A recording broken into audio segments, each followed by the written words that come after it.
औज़ुबिल्लाहिमिनश्शैतानिर्रजीम बिस्मिल्लाहिर्रहमानिर्रहीम। इंतहाई मोहतरम काश्तकार भाइयों, अज़ीज़ भुट्टा आपकी खिदमत में हाज़िर है।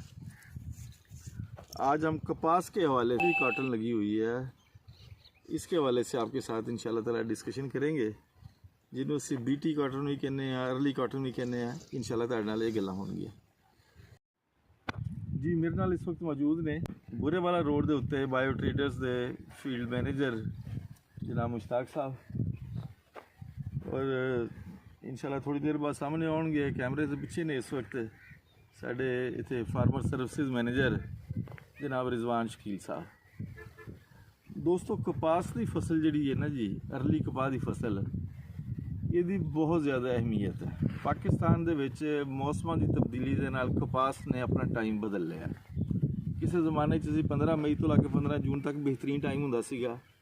अज सूरत हाल पिक्चर बिल्कुल बदल चुकी है। कपास की इस हवाले नाल भी अहमियत है कि पाकिस्तान की मईशत की रीढ़ की हड्डी ज़रात, और ज़रात की जी ना जी रीढ़ की हड्डी वो कपास सी। लेकिन कपास जी ना जी पाकिस्तान दे विच ऐसे ज़िले जिहड़े कपाह वास्ते मशहूर सीगे वो ख़त्म हो गए, तो उत्थे होर फसलां ने ले ली जगह। दोस्तों, उसे ऐसा ऐसा पता लगे मुख्तलिफ प्रॉब्लम मौसमी काश्त में आ रहे हैं। और इस वक्त जो कि अज 3 तारीख है, मेरे ख्याल 3 अप्रैल, अर्ली कॉटन अक्सर जगह के उत्ते लग चुकी है। एक प्लाट है जिस मैं खड़ा है, ये अर्ली कॉटन मौजूद है, ट्रिपल जीन वैरायटी लगी हुई है। और मैं तुहानू दसांगा कि इस मौके पर सानू की करना चाहिए है।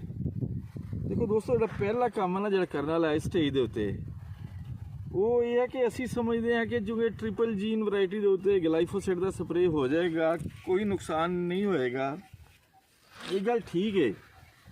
लेकिन जड़ी बूटी नूं इन्ना वड्डा करना, इन्ना खुल खला के खाण का मौका देना, ये कित्थों ठीक हैगा। देखो किन्नी किन्नी वड्डी जड़ी बूटी है, डीला किन्ना हो गया, जड़ी बूटी किन्नी उगी हुई है। ये सारी इस टाइम देखो वनवेड़ी लेली, मतलब बहुत ज़्यादा जड़ी बूटी उगी हुई है। जड़ी बूटी 2 तो 4 पत्ते हो गए, स्प्रे कर देना चाहिए। जो सारी बाहर निकल आवे जरूर कर देना चाहिए।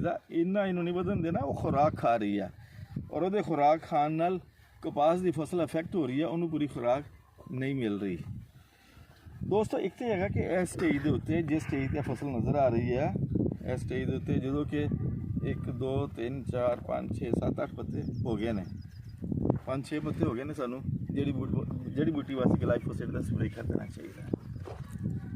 मुख्तलिफ स्प्रे ने कालजन बायो ट्रेडर्स का नवी कैमिस्ट्री या नवी फार्मूलेशन है, वो कर लो तुम स्प्रे, जोड़ा भी करना वो कर लो, लेकिन कर दो। उस दिन जड़ी बूटी ख़त्म हो जाएगी और ट्रिपल जीन वैरायटी कपास बच जाएगी।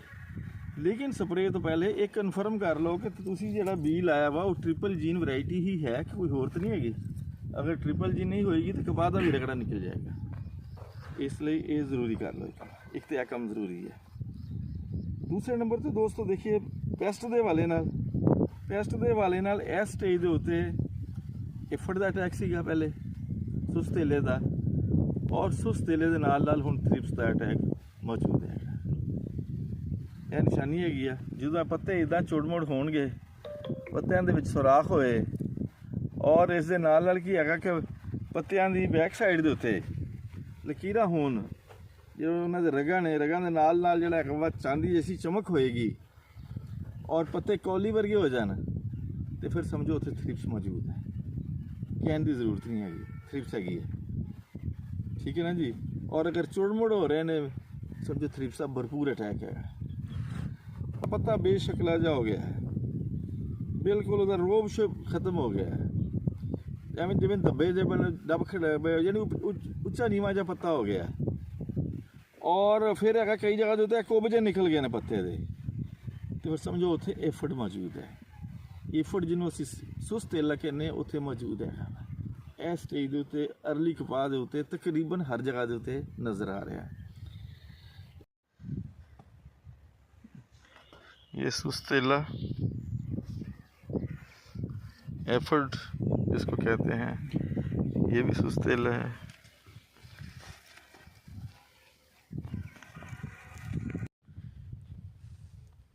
ये थ्रिप्स का हमला इसके ऊपर ये नज़र आ रहा है। ये चांदी जैसी चमक जब हो पत्तों के ऊपर तो ये थ्रिप्स का अटैक है।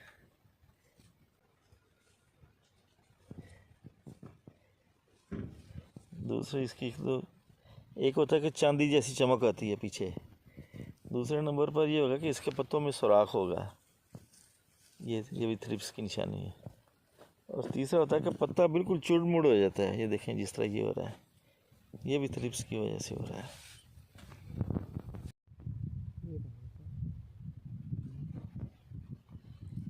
थ्रिप्स शायद कैमरे से नज़र आ रही हो जी।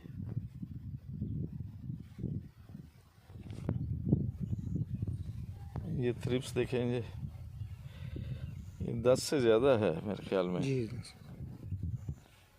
फी पत्ता।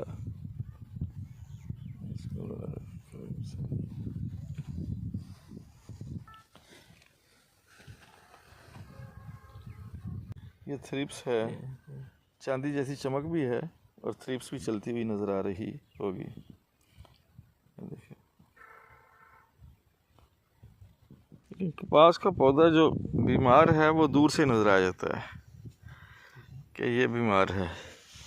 अब इसको देखते हैं पत्ता उल्टा करके, ये देखें ये इसके ऊपर एफर्ड भी है और थ्रिप्स भी है। ये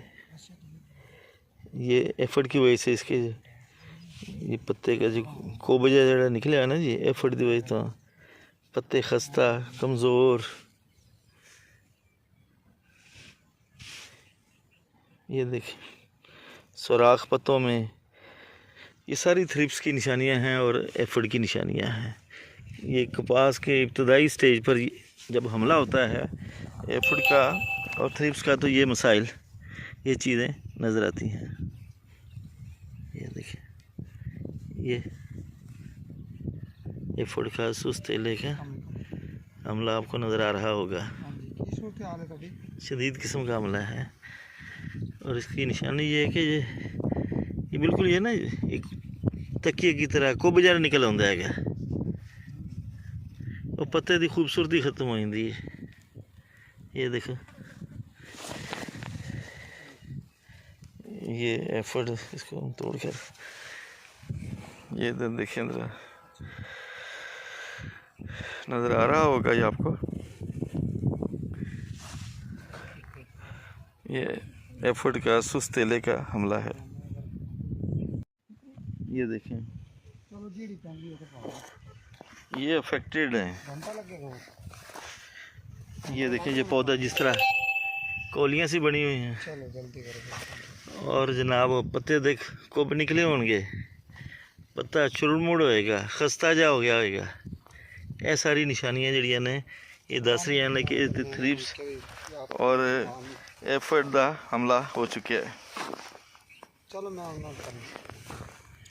ये देखें, ये देखें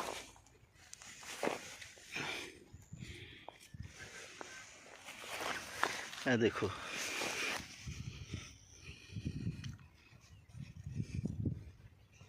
शदीद हमला है। देखो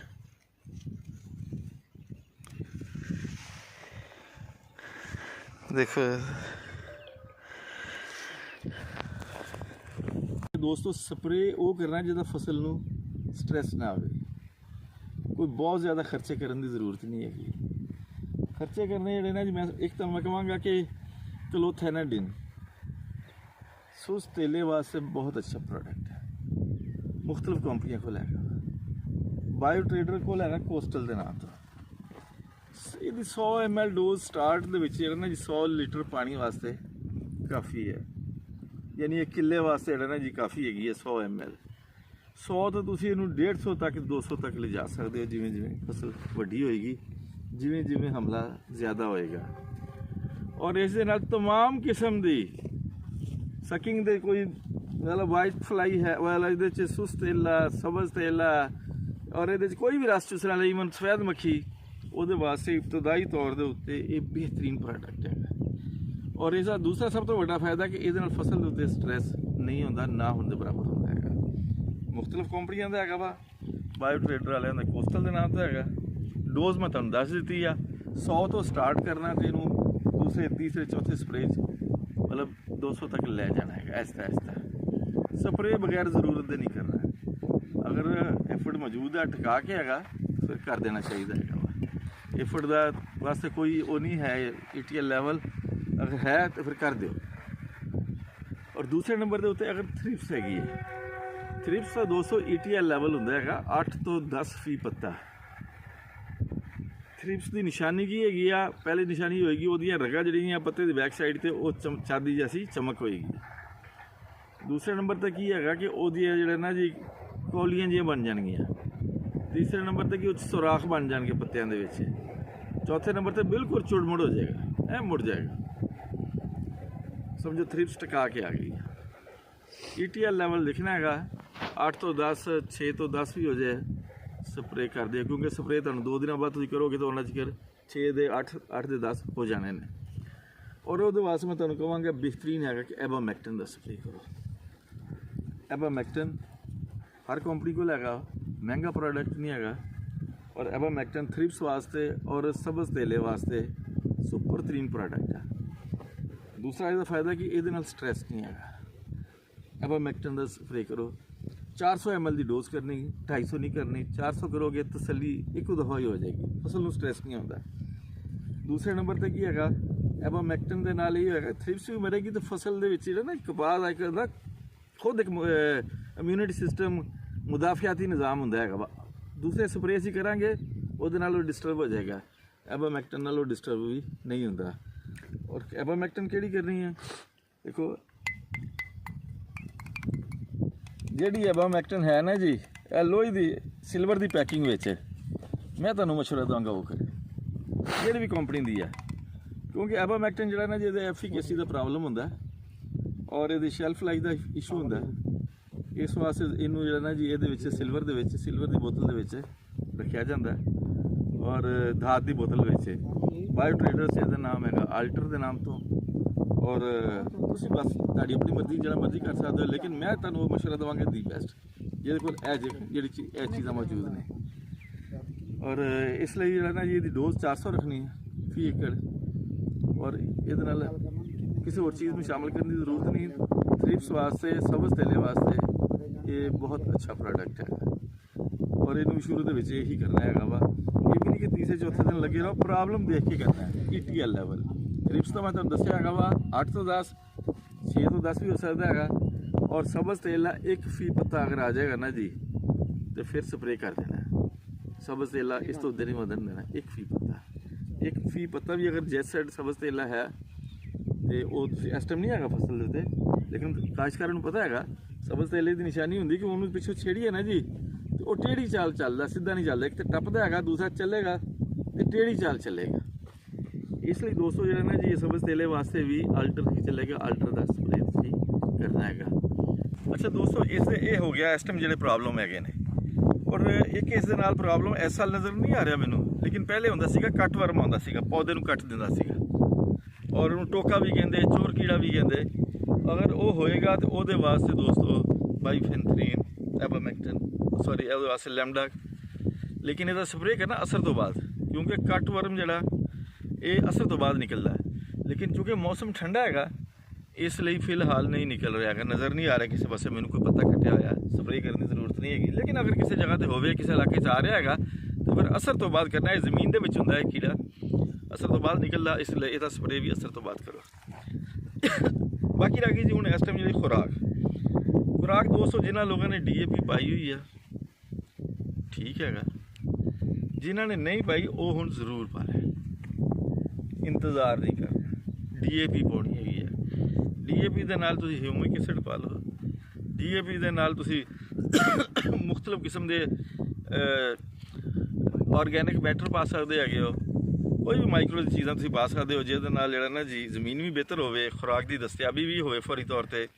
ਬਾਇਓ ਟ੍ਰੇਡਰ ਦਾ ਸ਼ੇਰੂ ਮੰਨਿਆ ਹੋਇਆ ਪ੍ਰੋਡਕਟ ਹੈਗਾ, ਉਹ ਮੈਂ ਤੁਹਾਨੂੰ ਕਹਾਂਗਾ ਅਗਰ DAP ਦਾ ਘੇਰਾ ਕਰਨਾ ਹੈ ਤਾਂ ਵੀ ਉਹ ਹੋ ਸਕਦਾ ਦਾਣੇਦਾਰ ਸ਼ੇਰੂ।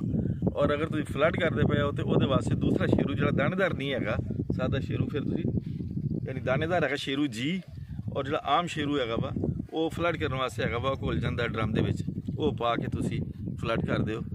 ਉਸ ਦੀ ਵਜ੍ਹਾ ਹੈਗੀ ਆ ਕਿ ਅਸੀਂ ਨਾ ਜ਼ਮੀਨ ਨੂੰ ਸਾਧ ਦਿੰਦੇ ਹਾਂ, ਨਾ ਜ਼ਮੀਨ 'ਚ ਆਲੀ ਰੂੜੀ ਪਾਉਂਦੇ ਹੈਗੇ ਆ, ਨਾ ਜ਼ਮੀਨ 'ਚ ਉਸ ਲੈਵਲ ਦਾ ਹੱਲ ਚੱਲਦਾ ਹੈਗਾ ਵਾ, ਨਾ ਜ਼ਮੀਨ ਨੂੰ ਫੁੱਲ ਟਾਈਮ ਨਹਿਰੀ ਪਾਣੀ ਮਿਲਦੇ ਨੇ, ਤਾਂ ਭਾਈ ਜ਼ਮੀਨ ਤੇ ਬਿਮਾਰ ਕਮਜ਼ੋਰ ਹੋ ਰਹੀ ਹੈ। ਔਰ ਉਹਦੇ ਵਾਸਤੇ ਜਾਂ ਤਾਂ ਅਸੀਂ ਜਿਹੜਾ ਨਾ ਜੀ ਵਕਫੇ ਪਵਾਈਏ ਜ਼ਮੀਨ ਦੇ ਵਾਈ ਦੇ ਵਿੱਚ, ਉਹਨੂੰ ਰੂੜੀ ਆਲੀ ਦਈਏ, ਉਹਨੂੰ ਜਨਾਬ ਜਿਹੜਾ ਨਾ ਜੀ ਨਹਿਰੀ ਪਾਣੀ ਲਾਈਏ ਜਾਂ ਹਲ ਗਹਿਰੇ ਚਲਾਈਏ ਜਿਵੇਂ ਪਹਿਲੇ ਚੱਲਦੇ ਸੀਗੇ। ਅੱਜ ਕੱਲ੍ਹ ਦੇ ਹਾਲ ਤੇ ਜਨਾਬ ਜਿਹੜੇ ਨਾ ਜੀ ਉਹ ਤੇ 4 ਇੰਚ ਤੇ ਨਹੀਂ ਚੱਲਦੇ ਪਏ।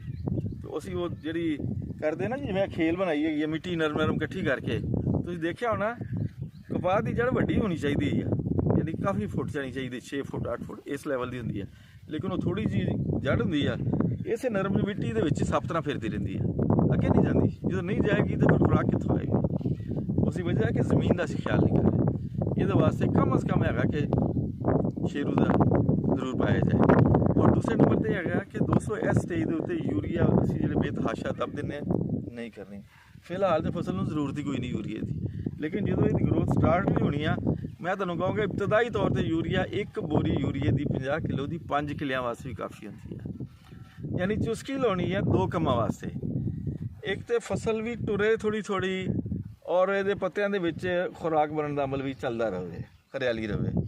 ਦੂਸਰੇ ਨੰਬਰ 'ਤੇ ਨਾਈਟ੍ਰੋਜਨ ਦੀ ਵਜ੍ਹਾ ਤੋਂ ਜਿਹੜੀ ਜ਼ਮੀਨ 'ਚ ਅਸੀਂ ਫਾਸਫੋਰਸ ਪਾਈ ਹੋਈ ਆ, ਉਹ ਵੀ ਜਿਹੜਾ ਨਾ ਅਵੇਲੇਬਲ ਫਾਰਮ 'ਚ ਆਵੇ, ਔਰ ਫਸਲ ਉਹ ਵੀ ਲੈਣੀ ਸ਼ੁਰੂ ਕਰ ਦੇਵੇ। ਪਰ ਉਹਦੇ ਵਾਸਤੇ ਥੋੜ੍ਹੀ ਜਿਹੀ, ਬਹੁਤ ਜ਼ਿਆਦਾ ਨਹੀਂ, ਐਵੇਂ 10 ਕਿਲੋ ਕਾਫੀ ਹੈਗੀ ਆ। ਉਹ ਵੀ ਇਹ ਨਹੀਂ ਕਿ ਹਰ ਪਾਣੀ ਵਕਫੇ ਨਾਲ ਦੇਣੀ ਹੈਗੀ ਆ, ਕਿਉਂਕਿ ਅਗਰ ਅਸੀਂ ਯੂਰੀਆ ਜ਼ਿਆਦਾ ਦੇਵਾਂਗੇ ਤਾਂ ਫਿਰ ਫਸਲ ਦੀ ਗਰੋਥ ਜ਼ਿਆਦਾ ਹੋ ਜਾਏਗੀ, ਇੰਟਰਨੋਡ ਡਿਸਟੈਂਸ ਵੱਧ ਜਾਏਗਾ, ਕੇਰਾ ਸ਼ੁਰੂ ਹੋ ਜਾਏਗਾ। ਦੇਖੋ ਇੱਕ ਡੋਡੀ ਜਿਹੜੀ ਹੈ ਨਾ ਜੀ, ਉਹਦੇ 'ਤੇ ਜੰਗ ਲੜਨੀ ਕਿ ਕੇਰਾ ਨਾ ਹੋਵੇ।